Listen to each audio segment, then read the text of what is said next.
kita akan siapkan hati kita untuk membaca dan merenungkan firman Tuhan. Mari kita berdoa, kita siapkan hati kita berdoa. Bapa, kami mengucap syukur untuk kesempatan yang Tuhan beri bagi kami mendengarkan kesaksian bagaimana Engkau tidak meninggalkan dan membiarkan anak-anak-Mu, tetapi juga mendengarkan bahkan menyaksikan beberapa pujian yang sudah disampaikan. Kami mengucap syukur, bahkan saat ini kami mau membaca dan merenungkan firman-Mu. Kami berdoa biarlah Tuhan bicara secara pribadi kepada masing-masing kami. Pakailah hamba-Mu untuk menjadi alat saluran berkat firman. Sembunyikan hamba di balik salib kemuliaan-Mu. Dan kami sekalian berikan sikap hati yang benar bagi kami, belajar firman Tuhan untuk melakukan dalam hidup kami yang ada salib. Di dalam nama Tuhan Yesus kami berdoa. Amin. Shalom. Puji Tuhan. Bapak Ibu Saudara, ini adalah masa-masa Prapaskah. Kita menantikan, kita memperingati hari Yesus mati dan bangkit dari antara orang mati. Ini tidak boleh dipisahkan ya. Dan kita bilang, oh Yesus bangkit, tapi harus betul-betul kita menyadari dan kita mengakui bahwa Tuhan Yesus betul-betul dia mati di kayu salib. Ya, dia betul-betul mati. Karena kalau matinya tipu-tipu berarti kebangkitannya juga tipu-tipu toh. Dan pada hari yang ketiga dia bangkit dari antara orang mati. Paskah sebenarnya adalah sebuah hari raya yang bukan hari raya orang Kristen. Paskah itu awalnya adalah hari raya yang dirayakan oleh orang Israel, diperintahkan oleh Tuhan. Nah, oleh orang Yahudi dirayakan untuk memperingati keluarnya bangsa Israel dari tanah Mesir, dari tanah perbudakan. Nah, sebelum itu Israel itu mereka dikekang, mereka diperbudak. Dikatakan di situ kurang lebih 430 tahun di tanah Mesir. Dan mereka menggerak, mereka berseru, mohon kelepasan daripada Tuhan. Dan Tuhan dengar memakai Musa, tapi tidak langsung keluar. Pada waktu Tuhan panggil Musa, ini Firaun ini mengeraskan hati dan dia tidak mengizinkan. Sehingga di Mesir ada 10 tulah. Apa 10 tulah? Tulah pertama apa? Air menjadi darah. Yang kedua, katak atau kodok. Terus lalat pikat dan seterusnya. Tulah yang terakhir itu apa?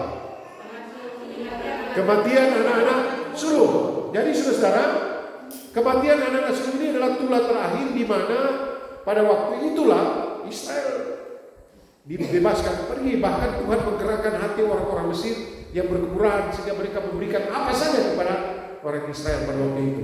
Nah, tetapi tidak ada anak sulung di orang Israel yang mati. Di Mesir anak sulung manusia, binatang-binatang, semua anak sulung mati. Itu tulah. Tetapi Israel bagaimana bisa lepas, saudara? Ada perintah bagi mereka. Mereka harus menyembelih domba, kemudian darahnya dikasih di pintu supaya tidak malaikat mau lewat. Nah, ketika Israel keluar dari tanah Mesir, sejak saat itu Israel diberikan oleh Tuhan untuk memperingati sebagai hari raya Paskah.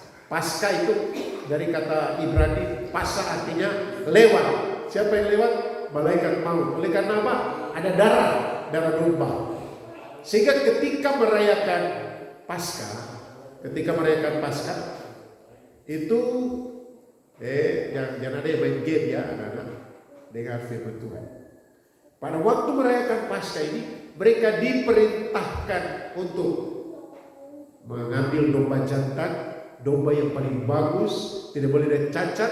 Itu orang-orang yang punya uang, beli domba jantan, ada domba dan disembelih, ambil darahnya. Bagaimana yang tidak mampu? Mereka beli burung merpati kan, orang-orang yang miskin. Makanya pada waktu hari raya itu ramai sekali di Yerusalem ramai. Orang-orang dari berbagai tempat datang. Sehingga Tuhan Yesus sempat mengusir orang-orang yang berjualan di situ. Don jual apa? Don jual kambing, domba, tukar uang, untuk supaya domba-domba itu dipakai. Jadi dijadikan bisnis oleh para tua-tua ahli Taurat, orang-orang yang berkedok agama. Nah, saudara-saudara saya kasih dalam Tuhan Yesus Kristus. Nah, pada peristiwa Paskah Yahudi itulah Tuhan Yesus disalibkan. Tuhan Yesus mati disalibkan pada waktu peristiwa Paskah Yahudi itu. Nah, Tetapi saudara, dalam cerita Paskah, kalau orang-orang Yahudi itu mereka menyembelih domba, tetapi Yesus menyerahkan dirinya mati. Roma 5 ayat 8 bilang begini, akan tetapi Allah menunjukkan kasih-Nya kepada kita oleh karena Kristus telah mati untuk kita ketika kita masih berdosa.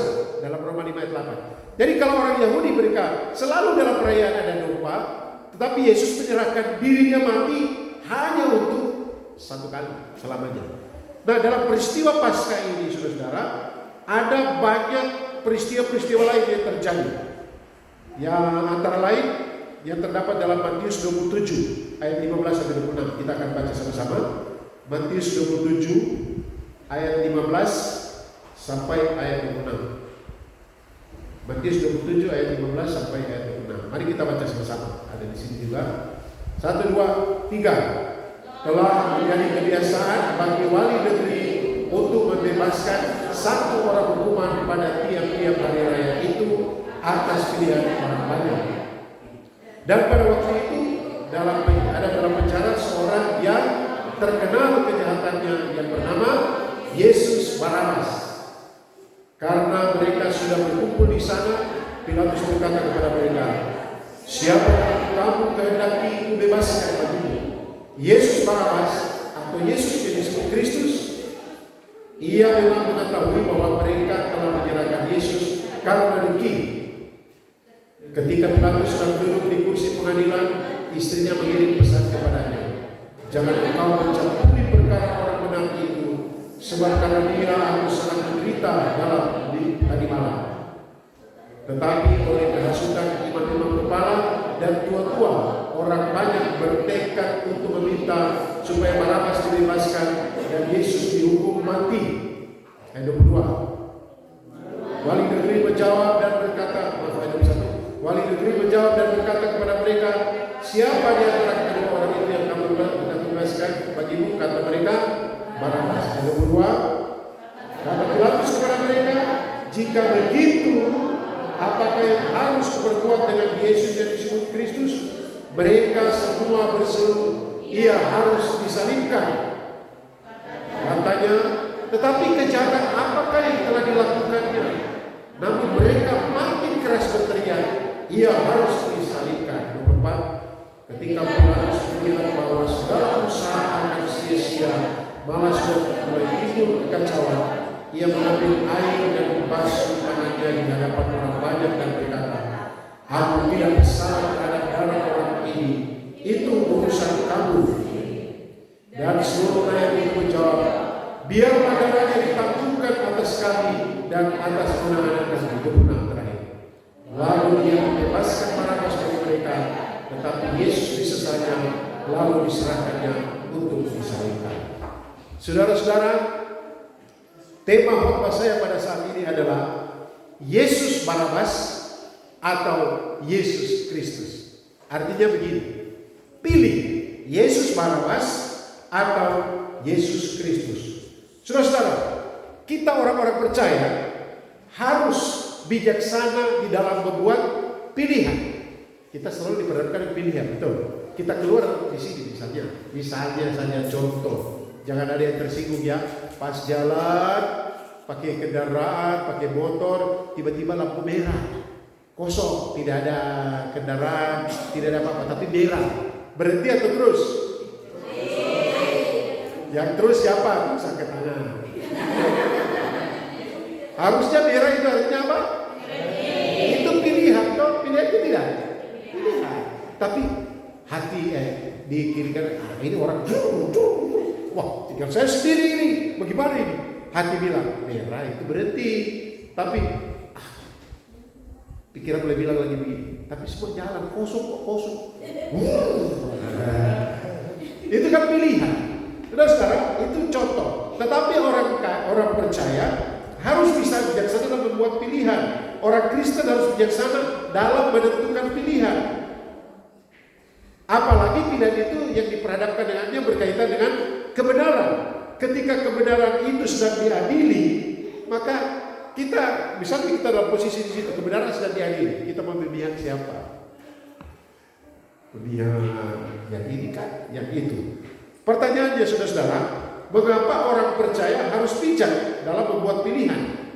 Atau dikala harus menentukan pilihan, khususnya di saat kebenaran sedang diadili, mengapa kita harus bijak membuat pilihan?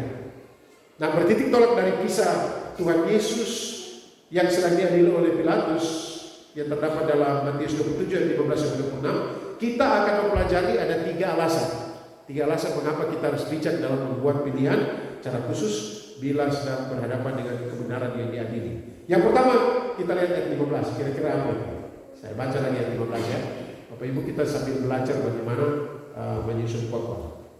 Ayat 15, saya baca ulang ya. Telah menjadi kebiasaan bagi wali negeri untuk membebaskan satu orang hukuman pada tiap-tiap hari raya itu atas pilihan orang banyak. Ada kata apa yang atau ungkapan apa yang menurut Bapak Ibu menarik di situ? Membebaskan, tapi di situ kebiasaan. Tuh, kebiasaan. 2 apa? Pilihan. Ada satu lagi. Jadi pilihan kan kata kunci. Ada kebiasaan, ada pilihan, tapi ada lagi orang banyak. Mana lebih susah memilih? Waktu kita sendiri atau kita dengan orang banyak? Bagaimana yang susah? Ya waktu kita dengan orang banyak. Karena apa? Kita akan mudah dipengaruhi. Oleh karena itu, kita belajar di sini ada pelajaran pertama ayat 15, suara orang banyak belum tentu benar. Betul? Ada ungkapan bilang begini, demokrasi adalah dikatakan suara, saya tidak berbicara bahasa Latinnya, nanti kita juga bukan orang bahasa Latin. Suara orang banyak, suara terbanyak adalah suara Tuhan. Nah, saya tidak setuju. Memang Aristoteles pernah berkata, ya, suara terbanyak adalah suara Tuhan. Memang Tuhan mengizinkan itu terjadi, tapi belum tentu. Kalau tidak benar itu suara Tuhan. Ini suara Tuhan kan tidak gini. Salibkan Yesus, kami pilih Barabas. Itu suara Tuhan tidak. Tuhan izinkan terjadi, tapi bukan suara Tuhan. Nah, kita lanjut kita di sini. Suara orang banyak belum tentu benar. Artinya apa? Artinya sekalipun semua orang memberikan suaranya, itu belum tentu suara kebenaran. Jadi jangan mudah terprovokasi. Saudara-saudara perhatikan ayat 15 dan ayat-ayat selanjutnya. Dan pada ayat 16, dan pada waktu itu ada dalam penjara seorang yang terkenal kejahatannya. Jadi diperhadapkanlah 2 orang. Satu seorang yang telah membangkitkan Lazarus, orang baik, lemah lembut, orang yang telah memberikan makan 5.000 orang lebih, orang yang telah menceritakan orang buta, orang yang beberapa hari sebelumnya naik di keledai Buddha dan mereka hampar, mereka punya jubah-jubah dan berseru, Hosana, Hosana. Nah, dibandingkan dengan satu orang yang dikatakan terkenal karena apa? Kejahatannya. Terkenal. Makanya ketika Pilatus bilang, saya bebaskan Yesus Barabas, waktu bilang Barabas, dia punya pikiran langsung apa? Oh, orang jahat ini jahat ini, oh dia membunuh ini, banyak kejahatan dibuat. Atau Yesus. Dan ternyata apa? Siapa yang mereka pilih? Orang banyak pilih apa? Barabas. Jadi saudara-saudara, ada peringatan bagi kita. Suara orang banyak belum tentu benar. Sehingga kalau kita ada dalam suatu kumpulan orang banyak, ada satu hal yang sedang diadili, misalnya kebenaran, kita harus tetap berpihak pada kebenaran. Saudara-saudara yang saya kasih dalam Tuhan Yesus Kristus, jadi sulit bagi kita kalau kita di orang banyak. Makanya seringkali kalau ada dalam satu perkumpulan, kemudian ada mulai bicara, mulai terprovokasi. Kalau saya termasuk yang mengambil kebijakan, saya biasanya mundur. Saya mulai pikir, tanya. Satu kali saudara ada acara besar, kami sudah lama tahun 99 Kak. Kita mau KKR di satu tempat di Sangkeng. Tiba-tiba mulai ada kekacauan. Oh rupanya ada berkelahi di situ, pakai parang dan seterusnya. Nah saya lihat polisi pusing karena mereka baku kejar dan tidak peduli dan tembakan. Saya waktu itu saya tidak pakai baju seperti ini, tapi saya langsung kejar satu orang yang bawa pisau berkilat. Saya kejar dia dan saya bilang. Dan saya langsung bilang, Tuhan Yesus sayang kau. Langsung dia gemetar. Tunduk dan dia mulai menangis. Saya bilang, ada apa? Ini ada acara seperti ini. Ada kegiatan KKR. Kenapa? Kemudian dia cerita. Saya mulai pikir, artinya saya tidak langsung terima dia punya alasan-alasan, tapi saya pikir, renungkan, orang banyak mulai datang. Nah saudara, itulah kita perlu. Kita harus taruh dalam prinsip begini, suara orang banyak belum tentu benar. Makanya berpikir kita harus terus jernih, walaupun itu susah, sulit. Itu yang pertama. Kebenaran yang kedua, coba kita perhatikan ayat 20. Sama-sama kita baca 20.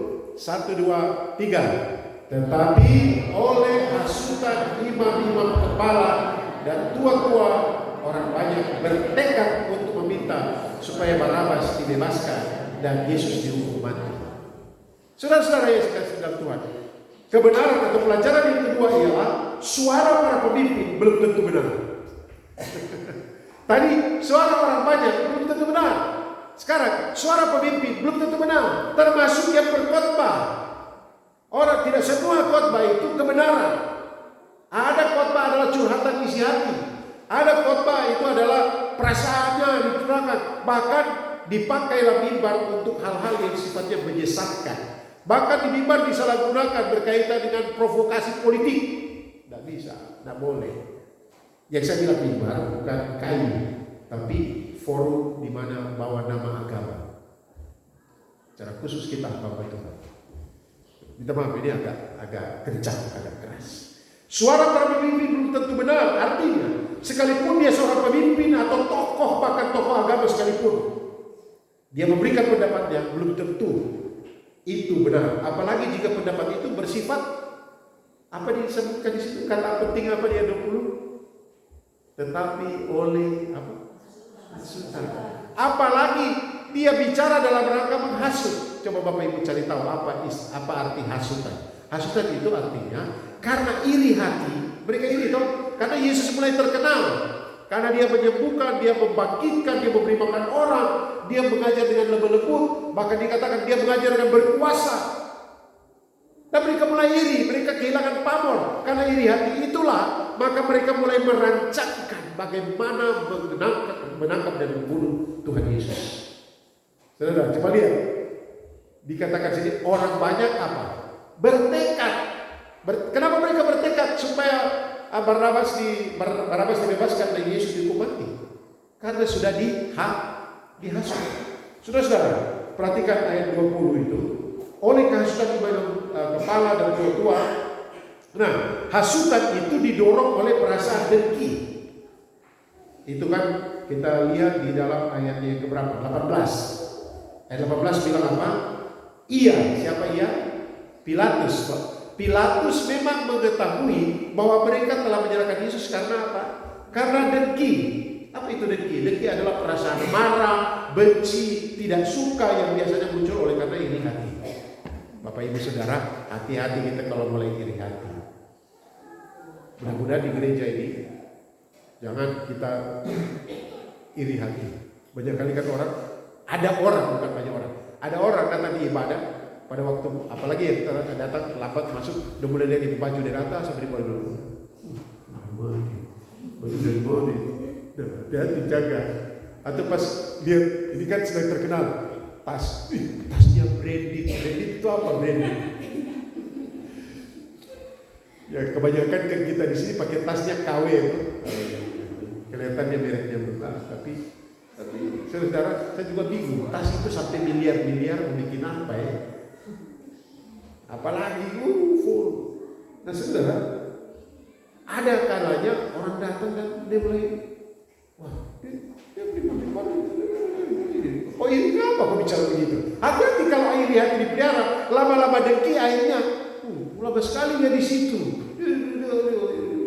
Kasut akhirnya dengki, dan setelah dengki dihasutlah orang-orang.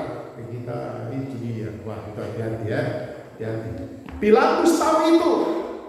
Pilatus tahu bahwa para imam tua-tua itu dengki. Dan apa yang terjadi saudara? Ketika kedengkian itu ada, mereka punya keputusan dipengaruhi oleh kedengkian itu. Jadi pelajaran kedua, pelajaran pertama apa? Suara orang banyak belum tentu benar. Yang kedua, suara para pemimpin belum tentu benar. Belum tentu benar. Kita harus kaji. Yang ketiga, ayat 23. Kita Kita baca sama-sama yang ketiga ini sambil kita renungkan. Sama-sama 1, 2, 3. Katanya, kata siapa? Kata siapa? Pilatus. Kata Pilatus. Tetapi kejahatan apakah yang telah dilakukannya? Namun mereka makin keras berteriak, ia harus disalibkan. Saudara, perhatikan dari ayat 20. Itu pada waktu Pilatus dia mengajukan pertanyaan begini. Oke, ada Yesus Barabas, ada Yesus Kristus. Sekarang dua orang penjahat ini dan orang yang tulus satu ini, pilih siapa? Mereka bilang Barabas. Kemudian mereka dihasut oleh para imam dan ahli elektoral, orang-orang apa ini tua-tua, imam kepala. Dan ditanya lagi, siapa di antara dua orang ini? Ditanya lagi, untuk dua orang ini yang kau pilih, Barabas atau Yesus? Mereka tetap berkata Barabas. Dan ayat 20 ini pertanyaan. Jika begitu, apakah yang harus kuperbuat? Apa yang aku perbuat dengan Yesus ini yang disebut Kristus? Mereka berseru, salibkan dia. Dan lebih parah lagi saudara, perhatikan ayat yang ke-23. Ini pertanyaan. Tapi dia bikin kejahatan apa? Apa yang dia perbuat? Kenapa kau dengki dengan dia? Apakah dia telah menyakiti kamu? Apakah dia telah merampas hak kamu? Apakah dia telah bikin ini? Apakah sekarang apa kesalahannya? Saudara-saudara yang saya kasih Tuhan, pelajaran yang ketiga yaitu suara dari hati yang terhasut itu belum tentu benar. Jangan kita berkata suara hati. Ini suara hati saya. Tapi saya memberitahu, suara yang dari hati tetapi pengaruh hasutan, pengaruh orang banyak, suara itu belum tentu benar. Maksudnya apa? Maksudnya suara dari hati. Saya bukan bilang suara hati ya. Suara dari hati yang terkait dengan kemungkinan suara dari hati itu yang karena pengaruh hasutan itu kemungkinan besar salah, atau saya katakan sangat besar kemungkinan salah. Saya tidak bilang pasti salah, tapi sangat besar kemungkinan salah. Coba kita baca dulu Yeremia 17 ayat 9 supaya kita hati-hati. Yeremia 17 ayat 9. Yeremia pasal 17 ayat 9. Sama-sama baca. Kaum wanita baca dulu. Yang wanita, kebanyakan wanita. 1, 2, 3. Betapa liciknya hati, lebih licik dari hatinya siapakah yang dapat. Saudara, di sini ada peringatan. Ada 3 keadaan hati manusia. Pertama, hati apa? Licik, ya toh? Yang kedua apa? Hatinya sudah membatu, itu artinya apa? Keras. Batu keras ke lembek. Siapa bilang batu lembek? Kalau batu lembek, saya ambil batu buat saya lempar kepala. Bunyi ke tidak? Bunyi? Bunyi? Buk! Batu kok nggak apa-apa. Nanti batu besar muncul di sini. Bulan. Saudara, hati itu licik, hati itu keras, dan siapakah yang dapat mengetahui itu? Artinya apa? Hati itu penuh rahasia. Saya duduk bersama dengan seseorang, dia ya belum tentu ya, betul kan tidak? Karena penuh rahasia tuh. Jadi, tapi kita tidak boleh curiga dengan semua orang. Tidak. Cuma saya mau beritahu bahwa itulah keadaan manusia, sehingga kita harus betul-betul perhatikan suara dari hati yang terhasut itu belum tentu betul.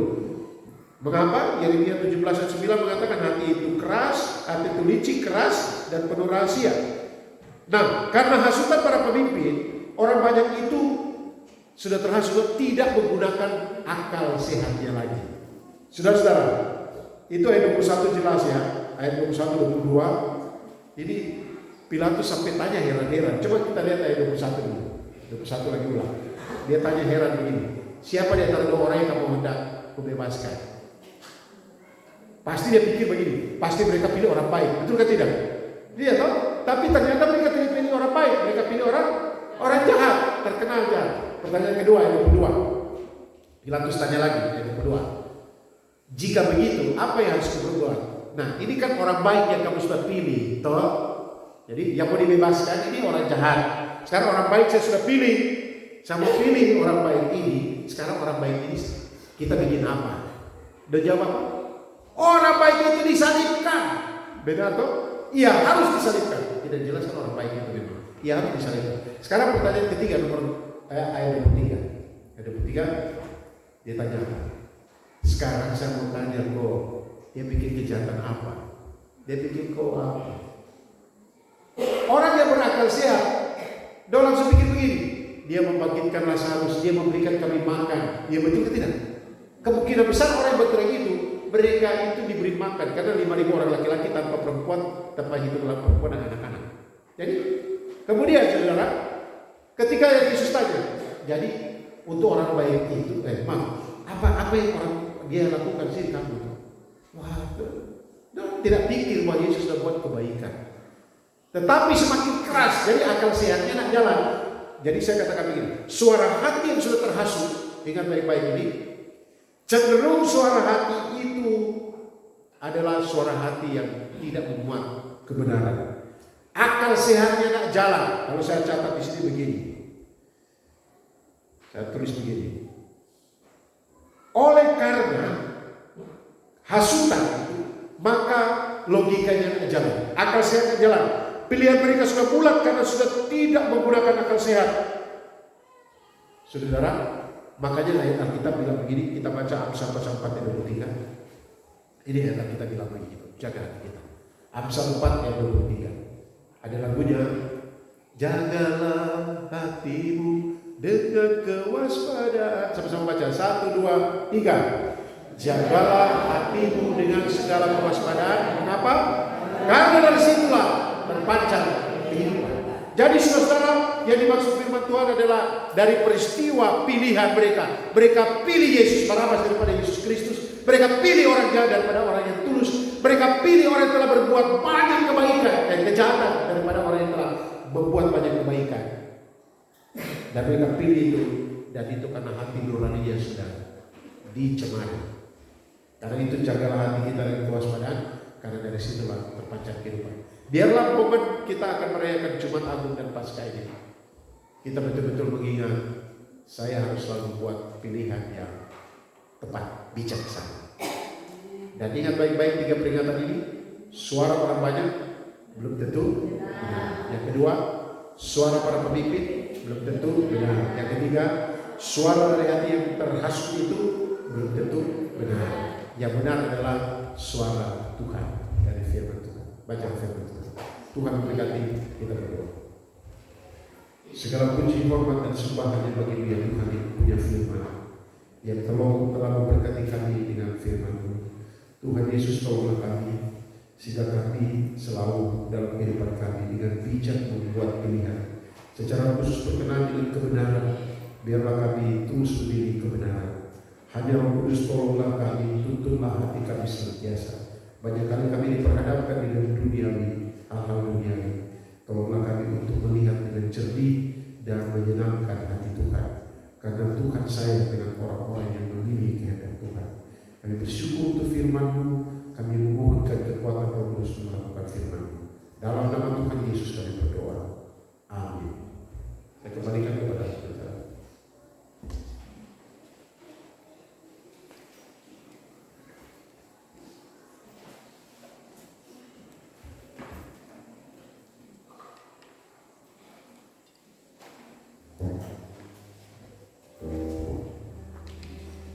Terima kasih Bapak.